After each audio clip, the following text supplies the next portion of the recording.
Good morning प्यारे बच्चों। आज हम कुछ ऐसे सीखने वाले हैं जो हर शब्द अपने आप में वाक्य की ताकत बन जाएगी। और इसे मैं बेहतर ढंग से अगर सीख गया तो मेरा जो भाषा है और आपकी जो भाषा है वो अपने आप उसके अंदर मजबूती आ जाएगी, ताकत आ जाएगा, नया बदलाव आ जाएगा, परिवर्तन आ जाएगा और हम कोई गलती नहीं करेंगे। तो इसी के साथ मैं एक मोटिवेशन देते हुए कहते हैं कि जो सीखने का जुनून रखता है वही आगे निकलता है। जो सीखने का जुनून रखता है वही आगे निकलता है। जो हर दिन खुद को बदलता है वही असली में पलता है। जो हर दिन खुद को बदलता है वही असली में पलता है। आज थोड़ा सा ध्यान दे दो, कल दुनिया पहचान करेगी, वरना भीड़ में खो जाओगे, कोई याद भी न करेगी।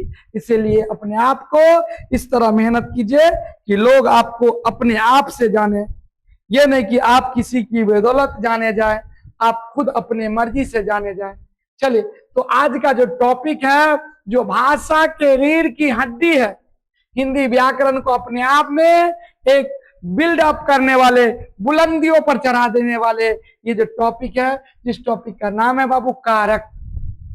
और देख रहे हैं, आप लोग से वादा किए थे ना, मैं एक एक करके टॉपिक बाय टॉपिक, ये नहीं कि मैं संज्ञा पर आया तो एक ही बार चल गया सर्वनाम पर, नहीं, संज्ञा के अंदर के बीच में क्या क्या पढ़ना है। तो संज्ञा के बीच में अपने लोग पढ़े स्त्रीलिंग और पुल्लिंग, उसके बाद क्या पढ़े वचन। आज जो पढ़ने जा रहे हैं, तो आज पढ़ने जा रहे कारक। सबसे पहले कारक क्या है? संज्ञा,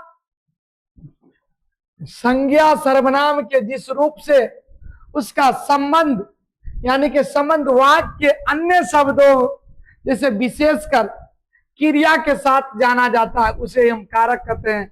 जैसे राम ने, यहाँ राम ने रावण को बाण से मारा, राम ने रावण को बाण से मारा। यहाँ ने को से कारक चिन्ह है, जो शब्द को आपस में क्या करता, जोड़ता है। अगर हमें पता नहीं तो ये बोल देंगे राम न रावण के बाण में मारा, तो हम अशुद्ध बोल देंगे। इसलिए राम ने रावण को बाण से मारा, ये तीन जो घेरे हैं, ये सब के सब क्या है? कारक चिन्ह है। अगर आपसे पूछा जाए, ये बार बार पूछा जाता है कि हिंदी व्याकरण में कारक कितने हैं, तो कहेंगे कारक 8 है। हिंदी व्याकरण में कारक कितने हैं? मेरे साथ बोलिए, 8 है। एक बार और बोलिए प्यार से, हिंदी व्याकरण में कारक कितने हैं बाबू? तो 8 है।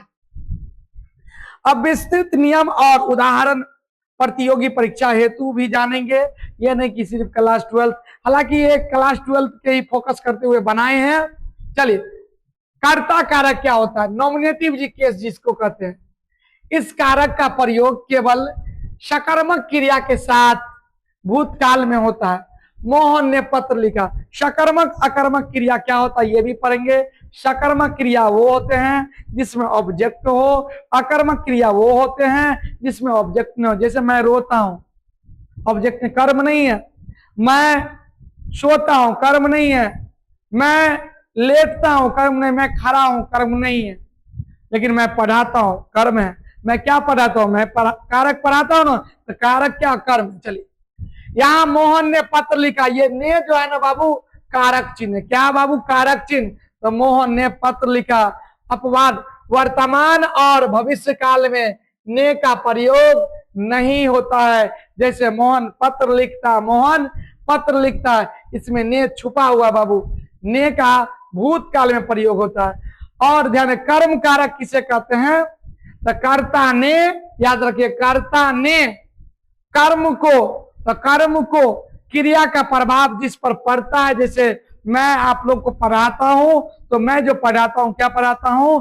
हिंदी व्याकरण। और हिंदी व्याकरण में मैं क्या पढ़ाता हूं? कारक। तो ये कारक क्या? कर्म है। हिंदी व्याकरण क्या? कर्म है। जैसे बोलता हूं, मैं क्या बोलता हूं? हिंदी बोलता हूं। तो हिंदी क्या? कर्म है। लेकिन बोलना क्या? क्रिया है। और बोलने वाला कौन है? तो कर्ता नाजिम सर है। कोई दिक्कत?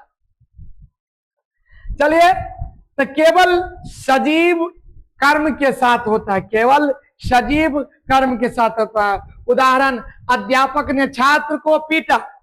तो अध्यापक ने, ये जो ने है ये किसका चिन्ह है? तो कर्ता कारक है। किसका चिन्ह है बाबू? कर्ता ने कर्म को, मेरे साथ बोलिए, कर्ता ने कर्म को। तो जब भी ने देखेंगे तो वो क्या समझे? कर्ता कारक है। और छात्र को ये जो पीटा है को, ये को क्या है? कर्म कारक। ये को क्या है बाबू? कर्म कारक। ये सजीव, ध्यान दीजिए, उसने फल खाया, तो उसने ने जो है ना क्या है? तो ने जो है आपको कर्ता कारक ने, लेकिन फल यहाँ को छुपा हुआ है बाबू। को क्या है? छुपा हुआ है। फल को खाया तो कर्म कौन हो गया? कर्म पूछे तो आप बोलिएगा फल, लेकिन कर्म कारक कौन होगा? तो को होगा। अब आते हैं करण कारक नियम। यहां से का अर्थ साधन। का अर्थ क्या है? साधन। देखिए वो करण होगा, दो जगह हम करण ये पढ़ेंगे। मीडियम जिसको कहते के रूप में होता है, जैसे वो कलम से लिखता है, तो कलम एक साधन है ना, या सिंपली जिसमें टच करके हम लिखते हैं। जैसे मान लो मैं पटना से आता हूं, तो पटना को लेकर आता हूं नहीं। वृक्ष से पत्ता गिरता है, क्या वृक्ष को लेकर पत्ता गिरता? नहीं, वृक्ष से जुदा होकर पत्ता गिरता है। ये जुदा नहीं है, साथ हो रहा है, साधन है, माध्यम है बाबू, मीडियम है।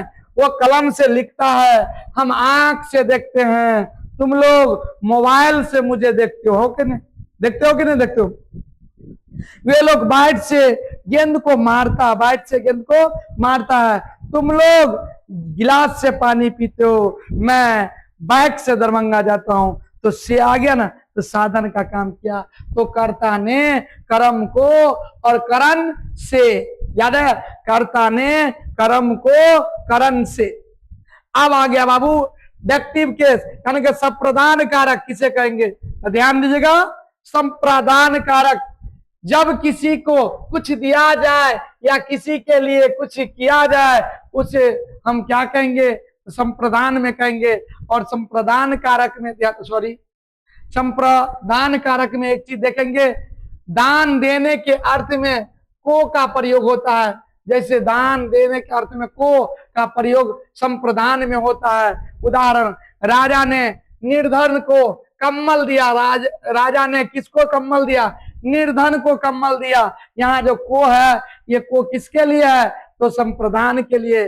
राजा ने निर्धन को कम्बल दिया। माँ बच्चे के लिए दूध लाई, माँ जो बच्चे के लिए लाई वो दूध तो लाई, ये के लिए या को, के या को है ना। कर्ता ने कर्म को करण से, क्या बाबू?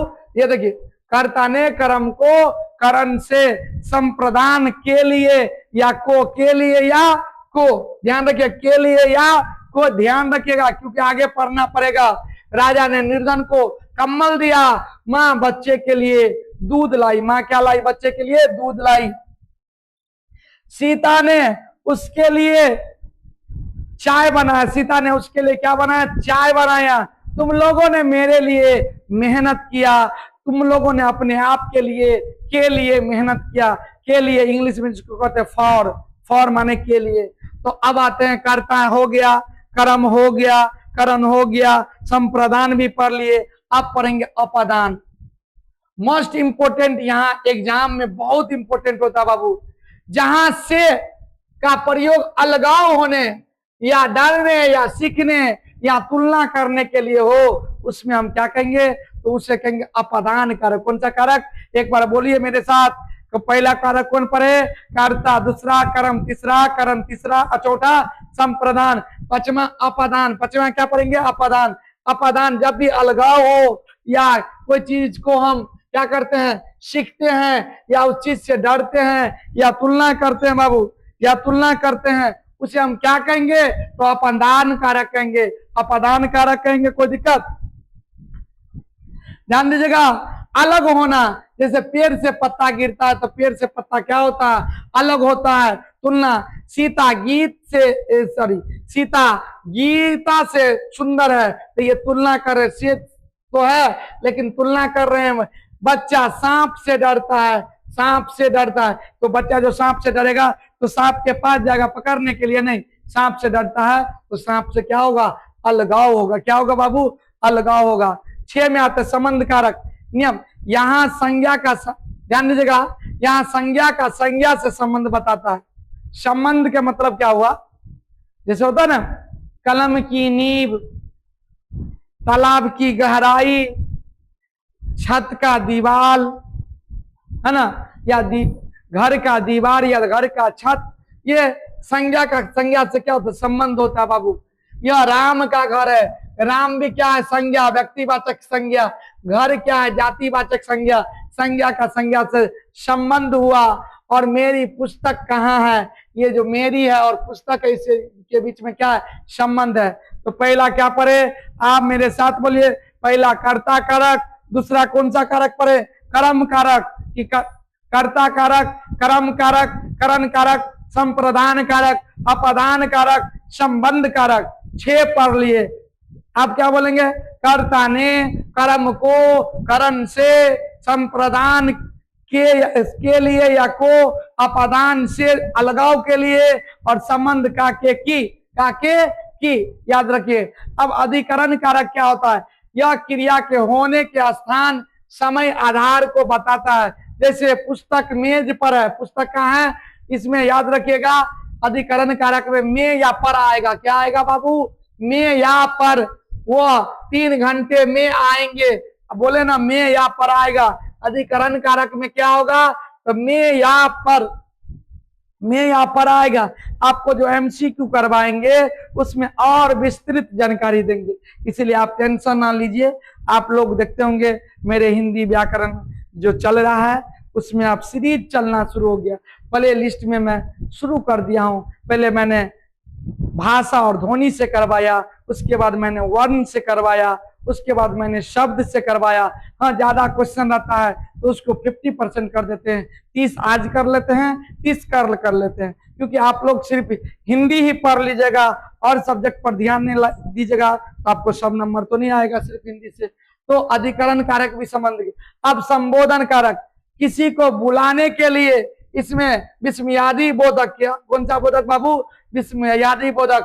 चिन्ह यानी कि साइन ऑफ एक्सक्लेमेशन जो जिसको इंग्लिश में कहते हैं लगता है। उदाहरण, हे राम रक्षा करो, हे प्रभु हमें बचा लो, हे भगवान इन बुराइयों से मुझे बचाओ। तो कहता ना, हे राम रक्षा करो, अरे भाई इधर आओ, अरे भाई ऐसा मत करो। ये यूज जो करते हैं अपने लोग क्या चीज का यूज करते हैं बाबू? तो संबोधन के लिए। एक बार मेरे साथ बोलिए। पहला कारक कौन है? कर्ता, दूसरा कर्म, तीसरा कर्म, तीसरा चौथा बताइए संप्रदान, पांचवा अधिकरण, छठा बताइए क्या होगा? अपादान। ठीक, और 8वां क्या पढ़ेंगे? तो संबोधन किया। कोई दिक्कत? वो ऊपर नीचा हो जाएगा, कोई दिक्कत नहीं। संबोधन कारक बुलावा के लिए। आप चलते हैं आगे बढ़ो। प्रतियोगी परीक्षाओं के लिए जैसे भ्रम दूर करने वाले नियम कारण। तो ध्यान दीजिए क्या है, गौर से देखेंगे। कारण बनाना अपदान दोनों में से आता है। कारण साधन बताता है, मैं बस से आया, बस से साधन। ठीक। अपदान अलगाव बताता है, मैं दिल्ली से आया, दिल्ली से अलग हो गया। कर्म बनाम संप्रदान, कर्म में भी को देखे और संप्रदान में भी को देखे, दोनों में देखे। इसमें भी हम से देखे, दोनों में ये दोनों इक्वल है, से है। लेकिन ये क्या है? किसी के साथ आ रहा है, साधन से आ रहा है, और ये किसी से अलग हो रहा है बाबू। इसी तरह को कर्म में भी होता है और को अपदान में भी, सॉरी इसमें भी होता है। तो ध्यान दीजिएगा। कर्म बनाम संप्रदान, कर्म क्रिया का फल। राम ने रावण को मारा, ये कर्म कारक है। राम ने रावण को मारा, ये कर्म कारक है। संप्रदान कुछ प्रदान करना, कुछ देना, कुछ लेना। कुछ देने लेने के लिए हम जो यूज करते हैं को, वो होता है कौन सा कारक? तो संप्रदान कारक। जैसे राम ने भिखारी को पैसा दिए, राम ने भिखारी को पैसा दिए, जिसे कुछ हमेशा के लिए दे दिए जाए, वो वहां पर हम क्या यूज करेंगे? को। जैसे राम ने भिखारी को पैसा दिए, क्या लग रहा है राम भिखारी से फिर से पैसा लेगा? नहीं। राम भिखारी को जो पैसा दिए, राम भिखारी से फिर से पैसा नहीं लेगा बाबू। राम भिखारी से फिर से पैसा नहीं लेगा। विशेष परीक्षा सूत्र अलंकार और कारक। कभी कभी वाक्यों में ने या को नहीं होता है। वहां क्रिया से प्रश्न पूछ लेते हैं, किसने, तो उत्तर मिलेगा कर्ता ने। क्या, तो उत्तर मिलेगा कर्म ने। किससे, तो उत्तर मिलेगा करण से। किससे, तो करण से। कोई दिक्कत? जैसे कोई भी क्वेश्चन है, राम आम खाता है, तो आप पूछिएगा कौन खाता है, कौन खाता, तो राम खाता है, तो राम ने। क्या, तो यही ना कहता किसने खाया, तो राम ने खाया, तो कर्ता कौन हुआ, राम। किसको खाया, तो आम को खाया, या क्या खाया, तो आम खाया, तो कर्म। और किससे, तो ये किससे जब क्वेश्चन हो तो उत्तर में आपको जवाब आएगा करण करक। तो आज के लिए इतना ही रहने दीजिए। आप लोग को एक एक करके मैं हर टॉपिक देखिए, वीडियो छोटा इसलिए बनाते हैं कि आपका काम भी बन जाए और आपको ज्यादा उलझन ना करना पड़े। अब मान लो एक ही बार में एग्जाम का टाइम तो नहीं इतना करीब कि एक ही बार में पूरा वीडियो के एक ही स्लॉट में मार दे। एक स्लॉट में क्या होगा, आप 95% का जो शौक रखते हैं वो नहीं हो पाएगा।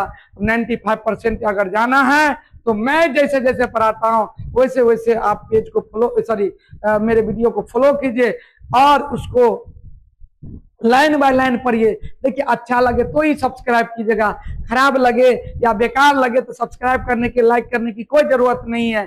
लेकिन अगर अच्छा लगे, सर जी का टेक्निक बेहतर लग रहा है, सर को आपको अच्छा लग रहा है पढ़ाने का सिस्टम, तो आप जरूर सब्सक्राइब कर लीजिएगा और कम से कम 50 दोस्तों में शेयर कीजिए। और याद रखिए, आज अगर आप हमारे साथ देते हैं तो कल मैं एग्जाम हॉल तक आपको साथ दूंगा, जब तक आपका एग्जाम कंप्लीट ना कर दूंगा। और देख रहे हैं अभी ये जैसे कारक पढ़ाए, तो कारक पढ़ाए, फिर कारक के आपको हम देंगे एमसीक्यू। जैसे वचन पढ़ाए, वचन का एमसीक्यू करवाएंगे। पहले वचन से पहले संज्ञा पढ़ाए थे, संज्ञा का करवाएंगे एमसीक्यू। संज्ञा के बाद हम लिंग पढ़ाए थे, लिंग से करवाएंगे एमसीक्यू। तो आप लोग मेरे साथ देंगे? अगर साथ देंगे तो एक बार कमेंट में यस के साथ दिल भी जरूर दें। धन्यवाद।